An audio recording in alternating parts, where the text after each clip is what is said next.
Hey guys, welcome to back my channel Jai Hind government jobs. एक बार फिर से नेवी ट्रेडमैन मेट के नए वीडियो में आपका स्वागत करता हूं। जैसा कि आप देख रहे हैं यहाँ पर Indian Navy tradesman mate previous year question paper reasoning text book solution.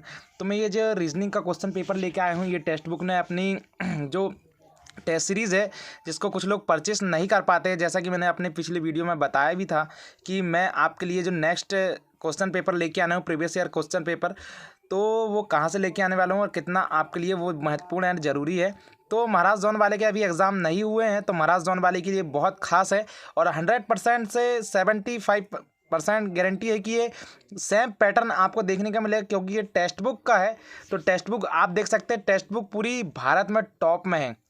Text book अभी टॉप में चल रहे हैं बिल्कुल भी। तो कुछ लोग परचेस नहीं कर पाते हैं और भी कुछ लोगों ने मुझे कहा, कमेंट बॉक्स में कमेंट किया कि रीजनिंग के टेक्स्ट बुक जो रीजनिंग का टेस्ट पेपर जो लेके आइएगा, और मैं जीके के भी अभी क्वेश्चन डालने वाला हूं। तो वीडियो को पूरा देखें, अंत तक देखें, तभी आपको एक एक क्वेश्चन का जवाब एंड सॉल्यूशन मिल पाएगा।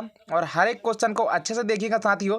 यदि किसी भी क्वेश्चन में कहीं भी डाउट लगता है आपको, तो कमेंट बॉक्स में कमेंट कर सकते हैं आप, और वीडियो को अंत तक देखिए तभी आपको पूरा समझ आएगा।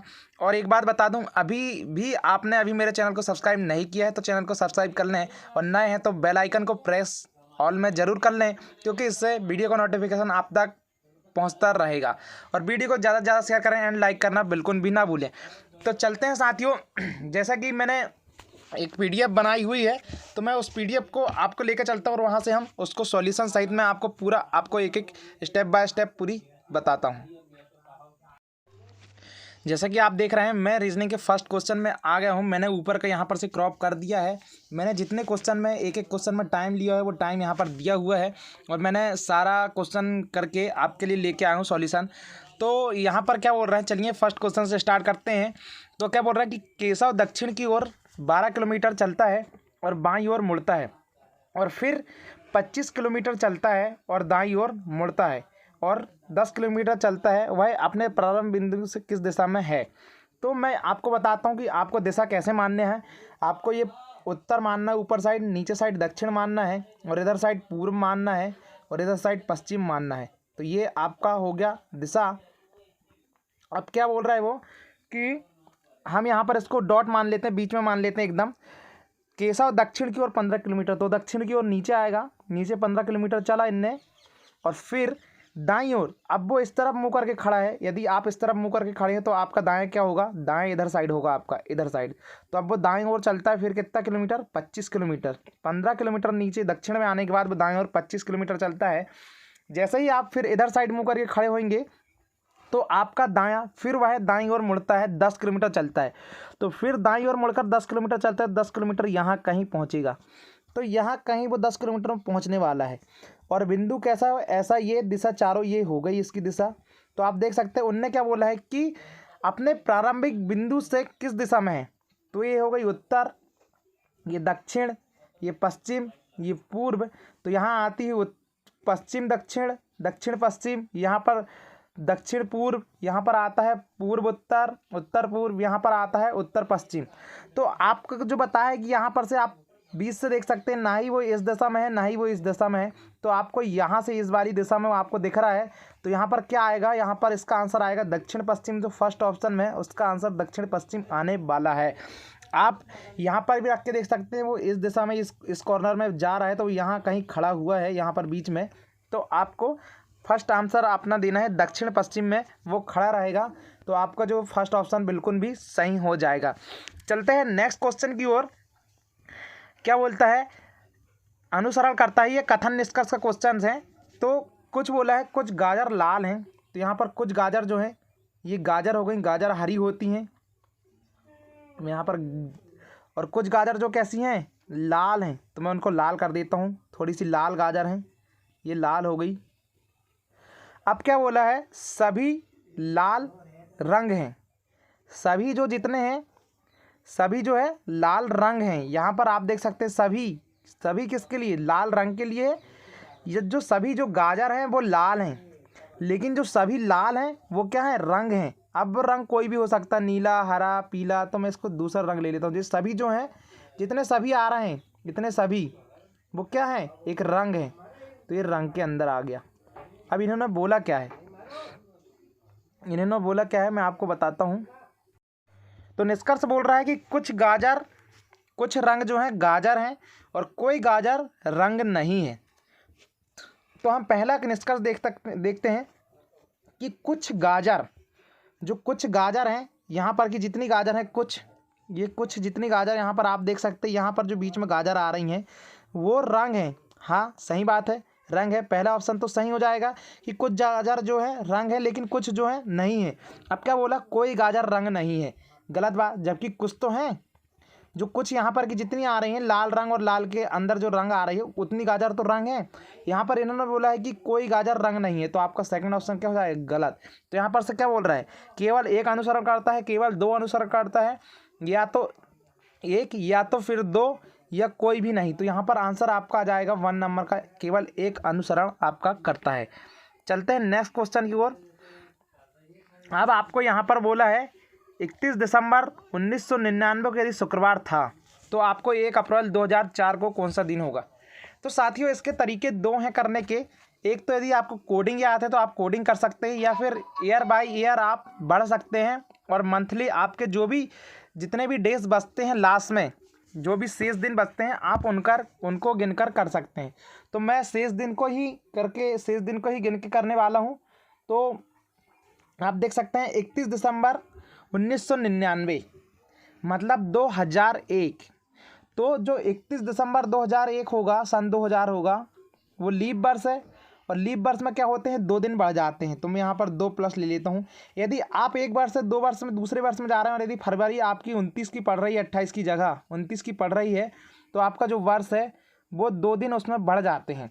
तो यहाँ पर आपका 29 का पड़ रहा है, लीप वर्ष है आपका 2000, तो जो 2000 है उसमें आपके 2 दिन बढ़ने वाले हैं। तो हम आप कहाँ पहुँच गए, सन 2000 में 31 दिसंबर 2000 में पहुँच गए। फिर 2021 एक में जाने के लिए 1 दिन प्लस होगा, अब यहाँ पर लीप वर्ष नहीं है। 2002 में जाने के लिए 1 दिन प्लस होगा क्योंकि यहाँ पर सामान्य वर्ष है, ये भी सामान्य वर्ष है, लीप वर्ष नहीं है। 2003 में जाने में 1 दिन होगा। तो अब हम 2003 में यहाँ पर पहुँच चुके हैं। अब जैसे ही 2004 में पहुँचेंगे तो कितने दिन होंगे, तो हम यहाँ से 31 दिसंबर 2003 में पहुँच चुके हैं। आप देख सकते हैं अब 1 जनवरी आपका 1 जनवरी 2004 आने वाला है, आपका 1 जनवरी 2004 आने वाला है। तो आप यहाँ पर देख सकते हैं इतने दिन हो चुके हैं आपके, 5 दिन आपके 2003 तक हो चुके हैं। 5 दिन आपके कितने हो चुके हैं, 2003 तक हो चुके हैं। अब आपको 1 जनवरी 2004 से लेना है। तो 1 जनवरी जो होता है वो कितने डेज़ का होता है, 31 डेज़ का। 5 दिन वो हो गए आपके 5 डेज़, और 1 जनवरी 31 डेज़ का होता है। तो यदि आप 31 दिन को 7 से डिवाइड करेंगे तो 7 के 28 जो है 3 दिन आपका शेष बचने वाला है। तो 1 जनवरी में कितने दिन शेष बच गए, 3 दिन। अब आपका जो है 2004 भी लीप वर्ष है, तो इसमें फरवरी कितनी की होगी, 29 की होगी। तो आप जब इसको 7 से डिवाइड करेंगे तो इसमें भी 1 दिन शेष बचने वाला है। तो हमने फिर 1 दिन यहाँ पर ले लिया। अब हम कितने तारीख को आ गए, फरवरी का महीना आ गए। फिर हम मार्च में आएंगे तो फिर मार्च भी 31 का होता है, तो इसमें भी कितने दिन शेष आएंगे, 3 दिन शेष आपके आने वाले हैं। अब कितने दिन हो गए, 3 दिन शेष हो गए। तो हम कब पहुँच गए, 31 मार्च 2004 में पहुंच गए। लेकिन पूछा क्या है, 1 अप्रैल 2004 पहुंचा है, तो आपको 1 अप्रैल भी जोड़ना पड़ेगा। तो आपके इतने दिन शेष आ रहे हैं। तो आपको क्या करना है, आपको काउंट कर लेना, 5 और 3 8 और 1 9 और 3 12 और 1 13 डेज हो रहे हैं आपके। तो टोटल 13 दिन यहाँ पर हो चुके हैं। तो आपको 13 को 7 से डिवाइड कर देना है। तो ये यहाँ पर कितने दिन शेष बचने वाले आपके, 6 दिन। अब उन्होंने बोला कि जो आपका शुक्रवार था तो शुक्रवार से आपको 6 दिन गिन लेना है। शुक्रवार, शनिवार, रविवार, सोमवार, मंगलवार, बुधवार, तो गुरुवार आपका दिन आ रहा है। और यदि आपका नहीं समझते ऐसा, तो यदि 7 दिन हो जाते तो शुक्रवार ही आता, 1 दिन कम आया है, तो आप यहाँ से भी दिमाग लगा सकते हैं कि आपका जो राइट आंसर आने वाला है वो गुरुवार आ रहे हैं। तो आपको इस टाइप का करके आप इस क्वेश्चन को हल कर सकते हैं, या फिर आपको कोडिंग याद है तो आपको कोडिंग से भी आप उनको कर सकते हैं। मुझे अभी कोडिंग नहीं पता है तो मैं कोडिंग नहीं बता रहा हूँ, मैंने ये डे वाइज किया हुआ है। एक बात बता दूं, यदि आपकी प्रैक्टिस होगी तो आप बहुत जल्दी कर पाएंगे। मैंने थोड़ा आराम से इसको बताया हुआ है, क्योंकि कुछ लोगों को समझ आता है, कुछ लोगों को समझ बिल्कुल भी नहीं आता है। तो चलते हैं नेक्स्ट क्वेश्चन की ओर। 4th नंबर क्वेश्चन में आप देख सकते हैं, ये दर्पण का क्वेश्चन है। यदि एक दर्पण को जो ए बी दिख रहा है आपका, यहाँ पर इस दर्पण को लगाया गया है, और जो ये रखे गए हैं ये डब्बे, इनका चित्र कैसा बनेगा, इनकी छवि किस साइड बनेगी। तो इनका चित्र जो है आपके इस साइड बनेगा, क्योंकि ये दर्पण इस साइड से पुता हुआ है, तो आपका चित्र यहाँ पर बनने वाला है। और कैसा बनने वाला है चित्र जो है, अब पलट जाएगा। ये जो दूर जो पास वाला रहता है वो यहाँ पर पास आता है, ये गोले यहाँ पर आ जाएंगे ऐसे, और ये जो है पूरा फुल हो जाएगा, ये वाला लास्ट वाला गोला। तो कौन सा ऑप्शन नंबर है, फर्स्ट और सेकंड। तो यहाँ पर फर्स्ट में दिख नहीं रहा है, इधर और ऑप्शन इसके मैंने दिए हुए हैं, तो आप देख सकते हैं थर्ड ऑप्शन मैंने नहीं है, लेकिन 4th ऑप्शन यहाँ पर दिया हुआ है, तो 4th ऑप्शन आपका राइट आंसर हो जाएगा। 3rd ऑप्शन धोखा से कट हो गया है, तो 4th ऑप्शन इसका जो है राइट आंसर हो जाएगा। आप देख सकते हैं यहाँ पर 4th ऑप्शन नीचे दिया हुआ है, तो राइट आंसर आपका 4th ऑप्शन हो जाएगा। तो आपको यहाँ से इस टाइप से दर्पण वाले क्वेश्चन है जो इस टाइप से आपको कर लेना है। चलते हैं 5वें क्वेश्चन की ओर। यहाँ क्या बोल रहा है, दिए गए शब्दों को ऐसे क्रम में लगाइए जैसे वह शब्दकोश के उल्टे क्रम में आते हैं, और तीसरे स्थान पर आने वाला शब्द को चुनिए। तो उल्टे क्रम क्या होते हैं अब आपको ये नहीं कि आपको जेड से गिन लेना है, उल्टे क्रम ये नहीं कि जेड से गिन लेना है, Z X Z Y X, ऐसा नहीं आना है। आपको जाना है ए से ही जाना है, आपको ए बी सी डी ऐसे ही जाना है। आपको पहले जमा लेना है कि पहले क्या क्या आ रहा है, कौन कौन से नंबर से आपके जो है आ रहे हैं। तो यहाँ पर अल्फ़ाबेट के हिसाब से हम सबसे पहले इन जो वर्ड्स दिए हैं इनको जमाना है। तो यहाँ पर देख सकते हैं ए सी सी ओ सब में दिया है, यू भी सब में दिया है, टी भी सब में दिया है, ई भी सब में दिया है, ई सब में नहीं दिया है। टी के बाद यहाँ पर ए आ गया है, तो फर्स्ट नंबर में आ जाएगा आपका 4th ऑप्शन, सबसे पहले 4th आ गया। अब सेकंड नंबर सब में ई दिया हुआ है, आप देख सकते हैं, और आर, तो 5th नंबर आर के यहाँ पर उसके बाद आर दिया हुआ है, लेकिन यहाँ पर 5th नंबर में क्या दिया है, डी दिया हुआ है। तो आपको तीसरा क्या सेकंड का जाएगा, 5वां नंबर का ऑप्शन जो है डी आ जाएगा, आपका डी पहले आएगा। तो फिर इसके बाद क्या दिया हुआ है, आर सब में दिया हुआ है। फिर आर के बाद क्या आ रहा है, फिर सेकंड नंबर में आप देख सकते हैं ई पहले आता है अल्फ़ाबेट में, तो यहाँ पर सेकंड नंबर जो ऑप्शन है वो यहाँ पर आपका आ जाएगा। सेकंड नंबर ऑप्शन नहीं, आपका 3rd नंबर ऑप्शन ही आएगा, क्योंकि यहाँ पर उसके पहले ये वर्ड ख़त्म हो रहे हैं, तो सबसे पहले यही आ रहा है। तो आपका जो 3rd नंबर ऑप्शन यहाँ पर आने वाला है, यहाँ 3rd नंबर ऑप्शन आएगा आपका साथियों। और सेकंड नंबर में फिर आपका सेकंड नंबर आ जाएगा, और फिर आपका फर्स्ट नंबर आ जाएगा यहाँ पर। तो उन्होंने क्या बोला है कि पीछे से तीसरे नंबर स्थान पर उल्टे क्रम में, तो 1 2 और ये 3, तो जो तीसरा है आपका वही राइट आंसर होने वाला है, जो तीसरा ऑप्शन है वही आपका राइट आंसर होने वाला है। तीसरा ऑप्शन है वही आपका सही स्थान पे तीसरे स्थान पे आ जाएगा। तो बिल्कुल भी कंफ्यूजन ना होगा, यदि आपको ऊपर नीचे भी दे देता है तो आप इस प्रकार से करके उसको हल करके आपका आंसर दे सकते हैं आप निकाल के। अब यहाँ पर क्या बोला है, निम्नलिखित में प्रश्न में दिए गए विकल्पों में से बेजोड़ अक्षर को चुनिए। अब यहाँ पर बेजोड़ अक्षर को चुनना है, मतलब एक अक्षर यहाँ पर तीनों जिस प्रकार से एक दूसरे से रिलेटेड हैं, वो एक अक्षर यहाँ पर रिलेटेड नहीं है। तो सबसे पहले आपको इसकी कोडिंग याद होना चाहिए। एम कितने में आता है, एम 13 में आता है, ओ कितने में आता है 15 में आता है, पी कितने में आता है 16 में आता है। तो आपको यहाँ पर देख सकते हैं, इनने यहाँ पर 2 प्लस किया, यहाँ पर 1 प्लस किया। अब इसी प्रकार पी कितने में आता है, पी आता है 16 में, आर कितने में आता है 18 में, और एस कितने में आता है 19 में। तो यहाँ पर भी इन्होंने 2 प्लस करके यहाँ पर सेकंड स्टेज में 1 प्लस कर दिया है। तो आप देख सकते हैं ऐसा इसका कोडिंग चल रहा है। हम नेक्स्ट में भी यही देख सकते हैं, टी कितने में आता है 21 में आता है, और वी कितने में आता है 23 में आता है, वी 23 में आता है, और डब्ल्यू कितने में आता है 24 में आता है, नहीं सॉरी टी आता है 20 में, और वी आता है 22 में, और डब्ल्यू आता है 23 में। मैंने एक अंक ज़्यादा ले लिया। तो यहाँ पर भी 2 प्लस किया इनने, और यहाँ पर भी 1 प्लस किया। लेकिन एक्स कितने में आता है 24 में, वाई 25 में, और जेड 26 में। यहाँ पर 1 प्लस कर रहा है साथियों। तो इनने चौथा नंबर जो है वो उसका रॉन्ग है। तो आपका आंसर चौथा नंबर राइट हो जाएगा। यहाँ पर सबसे अलग है, तीनों से वो अलग है। चलते हैं नेक्स्ट क्वेश्चन की ओर। 7वां नंबर क्वेश्चन देख सकते हैं। इन क्वेश्चनों को क्या होता है, बहुत ध्यान से पढ़ना होता है साथियों। जो 7वां नंबर क्वेश्चन दिया है, इनको ध्यान से पढ़ने ही में आपको, सिर्फ पढ़ने से ही आपको आंसर इसका पता लग जाता है। तो क्या बोला है, यदि बादल को हवा कहा जाता है, बादल को हवा और हवा को पानी कहा जाता है, पानी को सफ़ेद कहा जाता है, सफ़ेद को अच्छा कहा जाता है और अच्छा को हरा कहा जाता है और हरा को जो है वृक्ष कहा जाता है, तो पंछी कहाँ उड़ते हैं। अब पंछी कहाँ उड़ते हैं, पंछी बादल में उड़ते हैं, लेकिन हमारे घर के साइड साइड भी तो उड़ते हैं क्या, यहाँ पर बादल उड़ते हैं क्या, बादल थोड़ी है। तो पंछी हवा में उड़ते हैं। तो अब क्या कह रहा है, बादल को हवा कहा जाता है, हवा को पानी कहा जाता है, तो पंछी कहाँ उड़ेंगे। अब जब हवा को पानी कहा रहा है तो पंछी कहाँ उड़ेंगे, पानी में उड़ने वाले हैं पंछी आपके। आप राइट आंसर आपका चौथा नंबर हो जाएगा, जो पंछी जो है पानी में उड़ेंगे, क्योंकि उन्होंने हवा को पानी बोल दिया है, बादल को हवा और हवा को पानी बोल दिया है। तो यहाँ पर इसी का समझना रहता है कि उन्होंने क्या किसको क्या बोला है। जैसा यहाँ पर हवा को पानी बोला है, तो यहाँ पर पानी में पंछी उड़ने वाले हैं। चलते हैं नेक्स्ट क्वेश्चन की ओर। दिए गए समीकरण को संतुलित करने के लिए जो ये निशान दिया है, इसकी जगह में आपको चिन्ह परिवर्तन करके संतुलित करना है। ठीक है, अब मैं बताने वाला हूँ कि अब आपको क्या होता है, आपको सबसे पहले फर्स्ट ऑप्शन उठाना पड़ेगा, सेकंड ऑप्शन, फिर थर्ड ऑप्शन, फिर फोर्थ ऑप्शन, फिर इसके संतुलित कर करके देखना पड़ेगा। जो भी ऑप्शन राइट आएगा आपको वो ऑप्शन इसमें से सॉल्व करना पड़ेगा।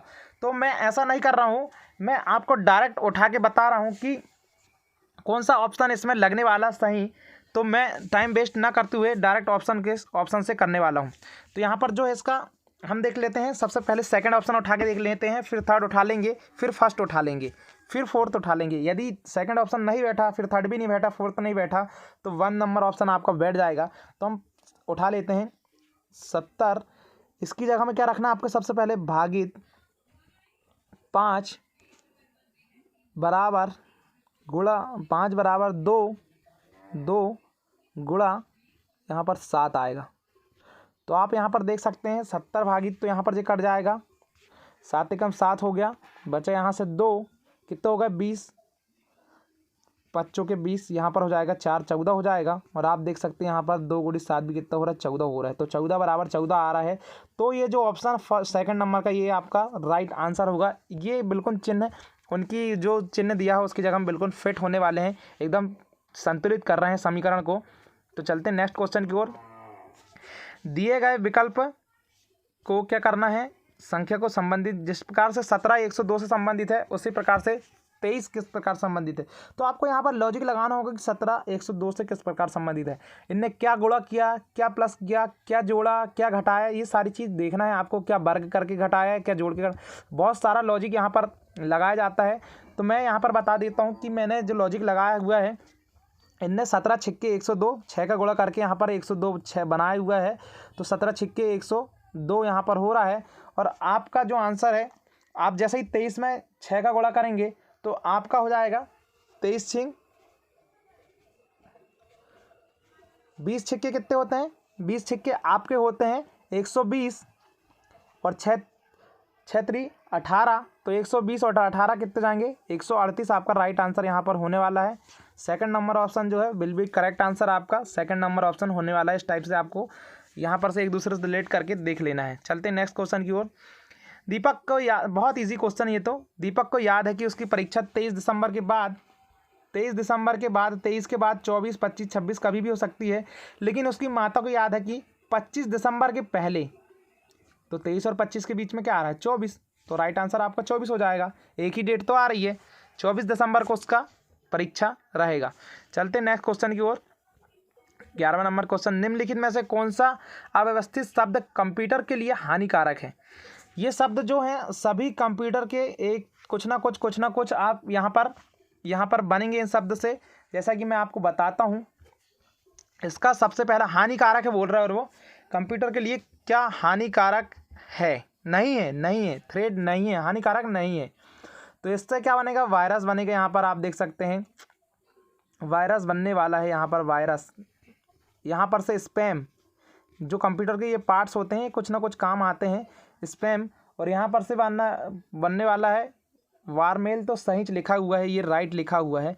लेकिन जो यहाँ पर फर्स्ट वाला है ये एंटीवायरस लिखा हुआ है, एंटीवायरस आपका यहाँ पर लिखा हुआ है ANTI वायरस। तो आपका जो है स्पैम भी स्पैम भी उसके लिए गलत है और वायरस भी जो है उसके लिए कंप्यूटर के लिए बहुत हानिकारक है। लेकिन एंटीवायरस क्या होते हैं, जो वायरस आते हैं उनको हटाने का काम करता है। जो भी बाहर से यदि से आप किसी भी चीज़ से लेन देन करते हैं, जो भी वायरस आते हैं तो वो उसको रोक लेते हैं और उस कंप्यूटर को ज़्यादा हानि नहीं पहुँचाने देते, वो अपने आप पर पूरा वायरस कंट्रोल करके रखते हैं। तो जो है एंटीवायरस का राइट आंसर हो जाएगा 1 नंबर, जो आपका राइट आंसर हो जाएगा एंटीवायरस का राइट आंसर हो जाएगा, क्योंकि ये कंप्यूटर के लिए हानिकारक नहीं है। सबसे पहले इसको आपको देखना पड़ेगा और इनको सही जमाना पड़ेगा कि ये शब्द से मिलकर क्या शब्द बन रहा है जो कंप्यूटर से रिलेटेड है। चलते हैं नेक्स्ट क्वेश्चन की ओर। आप देख सकते हैं यहाँ पर एक श्रृंखला दी गई है जिसमें एक पद लुप्त है। दिए गए विकल्पों में से वह सही विकल्प चुनिए जो श्रृंखला को पूरा करता है। इनमें से एक पद लुप्त है, आप देख सकते हैं जहाँ क्वेश्चन मार्क लगा है, तो आपको वो श्रृंखला चुन के बताना है कि इसके आगे के पद क्या आएंगे।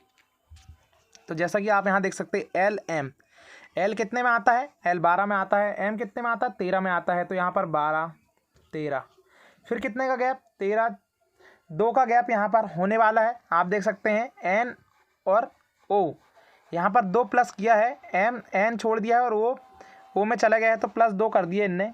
एम के बाद +2 करने के बाद यहाँ पर से ओ में गया, फिर प्लस एन में गया +1, फिर यहाँ पर से +1 तो ओ में पहुँच गया। तो 2 प्लस करके इनने क्या किया है, ओ बना लिया है। फिर यहाँ से 2 प्लस किया, फिर यहाँ से 2 प्लस किया, तो यू से 2 प्लस करने के बाद क्या आ रहा है, यू से जो आप 2 प्लस करोगे तो यू कितने में आता है आपका, 22 में आता है।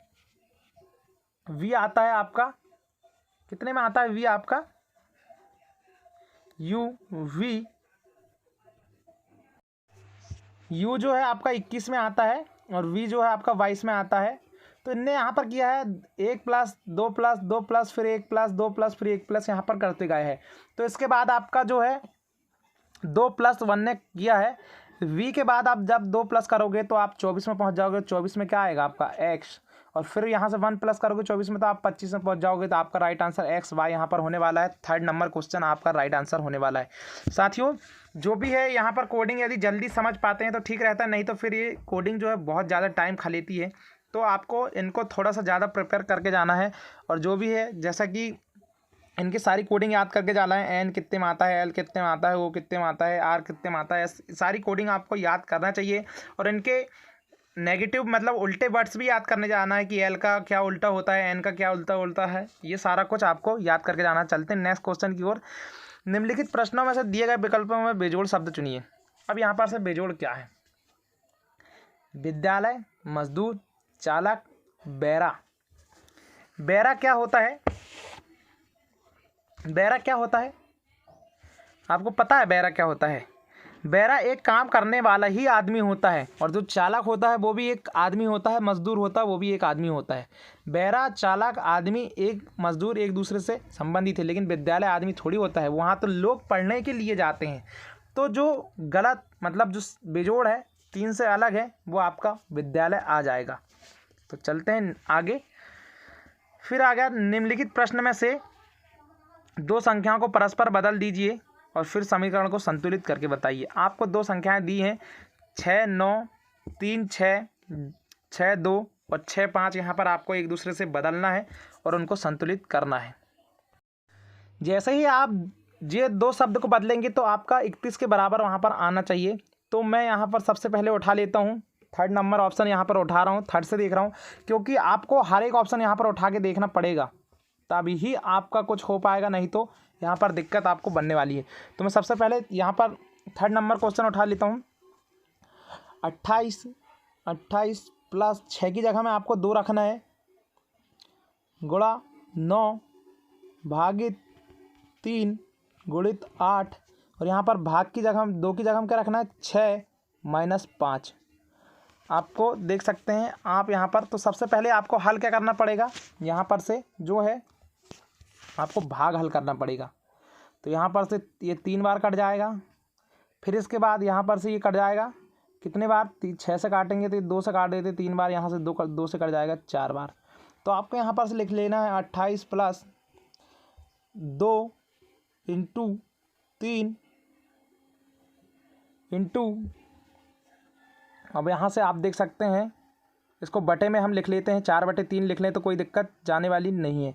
यदि 4/3 भी हम लिख लेते हैं तो ये गुणा होने वाला है पहले, हम इसको बटे की फॉर्म में लिख लेते हैं। तो यहाँ पर क्या हो जाएगा, 4 बटे यहाँ पर 3 हो जाएगा और माइनस यहाँ पर 5 हो जाएगा, बराबर यहाँ पर 31 है। तो ये 3 से 3 कैंसिल हो जाएगा और ये कितना हो जाएगा, 4 दूनी 8, 28 और 4 दूनी 8 कितना हो जाएगा, 28 में प्लस करेंगे हम, 28 में 8 प्लस करेंगे तो यहाँ पर 36 हो जाएगा और 36 में से आप -5 करोगे तो कितना जाएगा, 31 यहाँ पर आपका राइट आंसर आने वाला है। तो 31 बराबर यहाँ पर 31 हो जाएगा। तो जो थर्ड नंबर ऑप्शन है, 6 और 2 को आपस में बदलने पर यहाँ पर ये समीकरण संतुलित होता है। तो आपका थर्ड नंबर ऑप्शन बिल्कुल राइट आंसर होने वाला है। चलते नेक्स्ट क्वेश्चन की ओर। एक निश्चित कूट भाषा में यहाँ पर देख सकते हैं एक शब्द दिया गया है, उसकी कूट भाषा दी गई है, लिखा जाता है सेक को। यहाँ पर इन कूट भाषाओं के शब्द दिया है तो आपको क्वेश्चन यहाँ पर देखना है कि क्या जो हॉर्स के जो शब्द बने हैं वो यहाँ इस शब्द से, कैम्फोर से और सेक से क्या बन पा रहे हैं मिलके। तो हाँ, एच इसमें आ रहा है और ओ भी इसी में आ रहा है और जो आर है इसी में आ रहा है और एस यहाँ पर आ रहा है और ई यहाँ पर आ रहा है। तो आपको इनके जो कोड है वो उठा लेना है। तो एच का कोड क्या है, एच का कोड यहाँ पर से @ दिया हुआ है ना। आप देख सकते हैं यहाँ पर से एच का कोड इधर से देख सकते हैं, इधर से पीछे से तीसरा नंबर पे है तो यहाँ पर पीछे से भी तीसरा नंबर का आप कोड उठा सकते हैं। ओ का कोड क्या है, ओ का कोड यहाँ पर 5 है और आर का कोड यहाँ पर से क्या है 2 है और फिर आपका आता है एस। तो एस का कोड आपका क्या है, हैज़ है और ई का कोड आपका क्या है 8। तो जो कोड यहाँ पर ये सारे मिल रहे हैं तो आप यहाँ पर से देख सकते हैं इसका राइट आंसर होने वाला है, फोर्थ नंबर इसका राइट आंसर यहाँ पर हो जाएगा। आप देख सकते हैं इसमें ये कोड बिल्कुल मैच हो रहा है, same to same as it is. तो फोर्थ नंबर आपका राइट आंसर हो जाएगा। चलते हैं नेक्स्ट क्वेश्चन की ओर। कौन सी आकृति बैडमिंटन, टेनिस और रैकेट संबंध को दर्शाती है, इन सारे संबंध को दर्शाती है। तो बैडमिंटन, टेनिस और रैकेट क्या है, ये खेल हैं और सभी प्रतिस्पर्धाएं खेल के ही अंदर आती हैं। तो ये जो है एक दूसरे से रिलेटेड होगी, ये डब्बा जो हो जाएगा खेल हो जाएगा और ये एक दूसरे से रिलेटेड हैं। तो ये सारा सेकंड नंबर इसका राइट आंसर हो जाएगा। क्योंकि देखिए बैडमिंटन के अंदर टेनिस नहीं आता, जो फर्स्ट नंबर रॉन्ग हो जाएगा, और टेनिस के अंदर जो है रैकेट बिल्कुल नहीं आता, तो ये भी गलत हो जाएगा। और हाँ, खेल अलग अलग हैं लेकिन इनमें कुछ है जो थोड़ी सिमिलरिटी है जो एक दूसरे से रिलेटेड होती है, लेकिन यहाँ पर इन्होंने क्या कर दिया, अलग अलग रख दिया है। बैडमिंटन, टेनिस और रैकेट सबको हाथ से ही खेला जाता है और एक मारने का होता है, किसी में बॉल होती है, किसी में चिड़िया होती है, तो किसी में अलग अलग बॉल होती हैं, लेकिन खेला एक ही तरीके से जाता है। खेलने का बस तरीका है लेकिन रिलेटेड एक दूसरे से है और उसमें 2-2 खिलाड़ी ही खेलते हैं बस। तो चलते हैं नेक्स्ट क्वेश्चन की ओर। यहाँ पर देख सकते हैं थर्ड और फोर्थ ऑप्शन भी मैंने दिया हुआ था लेकिन सेकंड ऑप्शन ही यहाँ पर सही हो गया था। तो यहाँ पर नेक्स्ट क्वेश्चन देख सकते हैं। एक आदमी ने एक औरत से कहा, तुम्हारे माँ के पति। जो एक आदमी ने कहा औरत के, किसके, औरत के, जो औरत है, औरत की जो माँ हो गई, माँ हो गई, के पति जो हो गए, औरत की माँ के पति, है ना। औरत के माँ के पति मेरी बहन, पति की बहन मेरी माँ है। जो पति की जो बहन है वो कौन है, इसकी माँ है, इसकी जो माँ है, जो लड़का हो गया जिसकी कौन है, माँ हो गई। तो वह आदमी उस औरत से कैसे संबंधित है। तो जे औरत हो गई, जे औरत की मम्मी हो गई, जो उसके पापा हो गए, और जे पापा की बहन कौन उसकी लगेगी, बुआ, और जे बुआ का बेटा कौन लगेगा, उसका फुफेरा भाई, फुआ का भाई लगेगा, फुफेरा भाई। इसका राइट आंसर यहाँ पर आने वाला है। तो फर्स्ट नंबर ऑप्शन यहाँ पर करेक्ट हो जाएगा। चलते हैं नेक्स्ट क्वेश्चन की ओर। निम्नलिखित प्रश्न में दिए गए विकल्पों से संबंधित अक्षरों को चुनिए। तो यहाँ पर जो जिस प्रकार से फर्स्ट ऑप्शन सेकंड से रिलेटेड है, उसी प्रकार यहाँ पर से सेकंड ऑप्शन किस चीज़ से रिलेटेड है वो देखना है यहाँ पर है। तो मैं आपको बताता हूँ। तो आप देख सकते हैं एक एक हम रिलेट करेंगे। तो यहाँ पर एन से ये पी कैसे हुआ, यहाँ पर से ये +2 किया इन्होंने, और पी से आर +2, और एस से यू +2, और ए से यू +2। सभी में इन्होंने हर एक शब्द में इन्होंने +2 कर दिया है। तो बी का +2 करेंगे तो हम डी में चल जाएंगे, जब एल से +2 करेंगे तो हम एन में चल जाएंगे, +2 एन होता है ना, ये 12, ये 14, और जब यू से +2 करेंगे तो हम डब्लू में, और ई से +2 करेंगे तो हम जी में चले जाएंगे। तो जहाँ भी डी एन WG दिख रहा है आपको, वो क्वेश्चन वो आंसर आपका करेक्ट हो जाएगा। तो ऑप्शन आपका सेकंड नंबर करेक्ट हो जाएगा। आप यहाँ पर देख सकते हैं, इनको आपको पहचानना ही, यदि आप इनको पहचान लेते हैं तो आपको करने में ज़्यादा टाइम बिल्कुल भी नहीं लगने वाला है। तो चलते हैं नेक्स्ट क्वेश्चन की ओर। दी गई आकृति जो है वो किस ऑप्शन में छुपी हुई है, ये बोला है इन्होंने। तो यहाँ पर कट गया है क्वेश्चन थोड़ा सा। तो ये जो आकृति है वो किस ऑप्शन में आपको दिख रही है, यहाँ पर आप देख सकते हैं, बहुत ही इजी है ऑप्शन, मैंने फोर्थ और थर्ड भी दिया हुआ यहाँ पर है। ये जो आकृति है यहाँ पर तो नहीं दिख रही, यहाँ पर बाय बना हुआ है अंदर, इसमें दिख रही है, लेकिन इसमें और दिख रही है, हम बीच में कटा हुआ है तो हम और देख सकते हैं, कहीं नेक्स्ट में तो नहीं दिख रही, नीचे वाले ऑप्शन भी हम देख सकते हैं। तो चलते हैं थर्ड और फोर्थ नंबर में। यहाँ पर भी ये गलत है, क्योंकि यहाँ पर उसमें बीच में ऐसा बना हुआ है ऊपर साइड, तो ये भी गलत हो जाएगा, ये भी गलत, ये भी गलत। तो जो है सेकंड नंबर ऑप्शन आपका राइट हो जाएगा, क्योंकि सेकंड नंबर ऑप्शन में एज इट इज़ ये आकृति यहाँ पर आप देख सकते हैं, सेम आकृति यहाँ पर दिख रही है, आप देख सकते हैं एज इट इज़ ये आकृति, ये जो अंदर बनी हुई है। तो सेकंड नंबर ऑप्शन आपका राइट हो जाएगा। चलते हैं नेक्स्ट क्वेश्चन की ओर। रजत संजय का भाई है और मनीषा रजत का पिता। जय श्रेया का भाई है, श्रेया संजय की बेटी है, तो जय का चाचा मामा कौन है? ये क्वेश्चन थोड़ा सा डिफ़िकल्ट टाइप का है, क्योंकि इसके लिए अच्छे से बिल्कुल प्रिपेयर होना चाहिए व्यक्ति। अब चलते हैं हम क्वेश्चन को सॉल्व करते। जो रजत है वो संजय का क्या है? भाई है, आप देख सकते हैं। आर जो है एस का भाई है, तो ये लड़का हो गया, तो हम इसको डब्बे से करने वाले हैं, तो ये भाई हो गया, ठीक है। और मनीष रजत का पिता, और मनीष जो है रजत का पिता, जो एम जो है वो किसका पिता हो गया? रजत का, ठीक है, इसके पिता होगा ये। हम भाई बहन को राइट साइड में रखते हैं और माता पिता को ऊपर रखते हैं। फीमेल को हम बॉक्स से, वो फीमेल को हम सर्कल से करेंगे और मेल को जो है हम बॉक्स से प्रदर्शित करने वाले हैं। तो चलते हैं आगे। जय श्रेया का भाई है, जय जो है श्रेया का भाई है, श्रेया संजय की बेटी है, तो ठीक है, इसकी बेटी कौन हो गई? श्रेया हो गई, SR इसकी बेटी हो गई। और जो जय है वो श्रेया का भाई है, तो जय इसका भाई हो गया, ठीक है। संजय की बेटी है, तो जय का चाचा मामा कौन लगेगा? जय का, तो हम देख रहे थे कि जैसा मतलब यहाँ पर जय का चाचा या मामा कौन लगेगा बोल रहा है, जय का चाचा या मामा कौन लगेगा। तो ये जय के कौन हो गए? ये जय की बहन हो गई, ये जय के कौन हो गए? पिता हो गए। ये संजय जो है लड़का ही है, तो ये जय के भाई होगा। तो ये आर जो है इनके रजत, ये चाचा इनके जय के लगने वाले हैं, तो जो रजत है वो उसका राइट आंसर हो जाएगा। चाचा जय के ये रजत लगने वाले हैं। चलते हैं नेक्स्ट क्वेश्चन की ओर। 21 नंबर क्वेश्चन में दिया क्या है? एक पासा दिया हुआ है और घन दिया हुआ है पासा, जिसको हम फोल्ड करके उसको खोलना है, और घन नहीं बनाया जा सकता। क्या बोल रहे हैं? प्रश्न आकृति में दिए गए खुले घन के आधार पर निम्न उत्तर आकृति में से कौन सा घन नहीं बनाया जा सकता? कौन सा घन नहीं बनाया जा सकता बोल रहा है। जब इसको आप फोल्ड करके देखोगे तो आप फोल्ड करने में कौन सा घन नहीं बनाया जा सकता है ये बोल रहा है। तो नीचे देख सकते हैं, यहाँ पर विपरीत वाला सिस्टम चलता है। जब आप इसको फोल्ड करोगे तो इसका विपरीत ये हो जाएगा और इसका विपरीत ये हो जाएगा, और ये यहाँ पर अंदर आ जाएगा।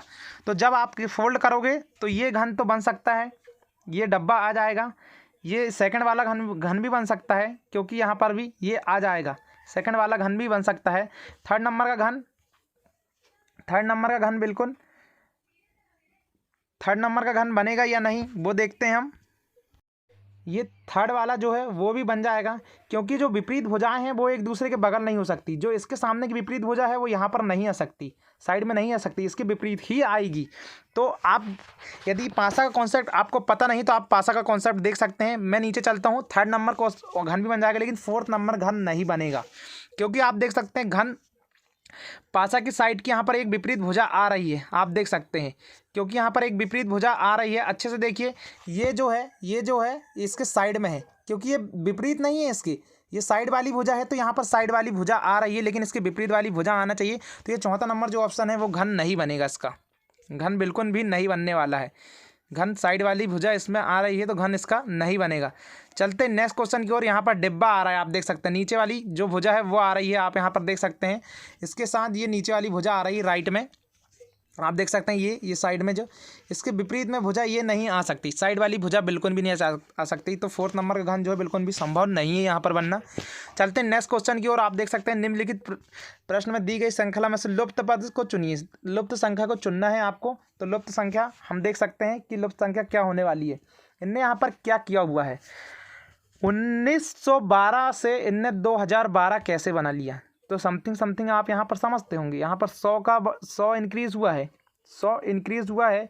अब यहाँ पर क्या बोलते हैं, 2012 से इनने 2133 किस टाइप से बनाया है, तो आप यहाँ पर घटा के देख सकते हैं। तो 121 यहाँ पर इंक्रीज़ हुआ है। मतलब 100 किसका वर्ग हो गया, 100 10 का वर्ग हो गया और 121 11 का वर्ग हो गया। तो यहाँ पर इनने एक एक संख्या, यहाँ 10 का, यहाँ 11 का, यहाँ 12 का, यहाँ 13 का। अब यहाँ पर किसका वर्ग करेगा, ये 14 का वर्ग जोड़ने वाला है। तो 14 का वर्ग जब जोड़ोगे आप 196, तो कितना आंसर आने वाला है आपका। तो फर्स्ट नंबर आपका राइट आंसर आने वाला है 2642 आपका राइट आंसर यहाँ पर आ जाएगा। यहाँ पर देख सकते हैं। चलते हैं नेक्स्ट क्वेश्चन की ओर। तो ट्राइंगल वाला क्वेश्चन आपको जरूर करके जाना है। ट्राइंगल यहाँ पर गिनने के लिए ही आएगा। तो यहाँ पर ट्राइंगल कितने हैं आप देख सकते हैं। ट्राइंगल 1 2 3 ट्राइंगल ये हो गए और एक बड़ा वाला हो गया 4 और एक छोटा वाला हो गया। तो 5 यहाँ पर हो गए हैं। 5 ट्राइंगल आपके यहाँ पर बिल्कुल राइट हो जाएंगे। 5 के अलावा यहाँ पर एक भी ट्राइंगल आपका बनने वाला नहीं है। चलते हैं नेक्स्ट क्वेश्चन की ओर। अब यहाँ पर इसमें क्या रिलेशन दिया हुआ है, तो आप यहाँ पर रिलेशनशिप यहाँ पर एक दूसरे में रिलेशन लगा के देख सकते हैं। जो भी गुणा भाग जोड़ना घटाना सारा कुछ कर देख सकते हैं। मैं यहाँ पर जो रिलेशन बैठ रहा है वो डायरेक्ट आपको रिलेशन बताने वाला हूँ, टाइम को ना वेस्ट करते हुए। तो यहाँ पर देख सकते हैं आप 6 और 5 कितना हो गया 11 और 11 का दोगुना कितना हो गया 22। यहाँ पर 22 और 2 और 3 कितना हो गया 5 और 5 का दोगुना कितना हो गया 10 हो गया। मतलब 5 का गुणा 2 कर दिया। 6 और 2 कितने जाएंगे यहाँ पर 8, 8 और गुणित 2 कितने हो गया 16। तो आपका यहाँ पर 16 राइट आंसर होने वाला है। तो 16 सेकंड नंबर ऑप्शन में आप देख सकते हैं। चलते हैं लास्ट एंड अंतिम क्वेश्चन आपका। तो यहाँ पर आप देख सकते हैं। अब ये कागज़ के टुकड़े को काटा गया है, इस प्रकार इन्हें फोल्ड किया हुआ है। पहले आधा मोड़ लिया, फिर एक कॉर्नर में मोड़ लिया और कॉर्नर में इस टाइप से बना दिया। जब इसको खोलेगा तो सेम यहीं पर बनेगा। ये आधा गोला पूर्ण हो जाएगा। आधा गोल पूर्ण होने के बाद ऐसा ऐसा और हल्का बीच से टेढ़ा और फिर ऐसा बनने वाला है। तो आप देख सकते हैं फिर आकृति यहाँ पर सेम बनने वाली है। तो ये आकृति किस में मिल रही है, तो ये फर्स्ट नंबर ऑप्शन गलत हो जाएगा। फर्स्ट नंबर ऑप्शन नहीं होने वाला। सेकंड भी नहीं मिल पाएगी, फोर्थ भी नहीं मिल पाएगी, क्योंकि सेकंड में बीच में क्या आ रहा है स्क्वायर आ रहा है, जबकि बीच में उसमें क्या आ रहा है सर्कल आ रहा है। तो ये फोर्थ नंबर ऑप्शन बिल्कुल सही हो जाएगा आपका, बीच में सर्कल बनने वाला है। तो साथियों आप देख सकते हैं पूरा PDF मैंने बना के यहाँ पर आपको प्रोवाइड किया है और GK के क्वेश्चन भी बहुत जल्दी आएंगे, क्योंकि ये बहुत ज़्यादा हेल्पफुल होने वाला है आपको। तो एक एक क्वेश्चन आपको समझ आएगा। यदि कोई भी क्वेश्चन में डाउट लगता है किसी भी प्रकार का, तो कमेंट बॉक्स में कमेंट कर सकते हैं, फिर से आपको किया जाएगा। और PDF मैं देखते डिस्क्रिप्शन में आपको पिन करवा दूंगा, तो आप वहां से PDF डाउनलोड कर सकते हैं और उसको सॉल्व भी कर सकते हैं। तो चलते साथियों, पूरा वीडियो देखने के लिए आपका बहुत बहुत धन्यवाद। मिलते हैं नेक्स्ट वीडियो में। जय हिंद, जय भारत।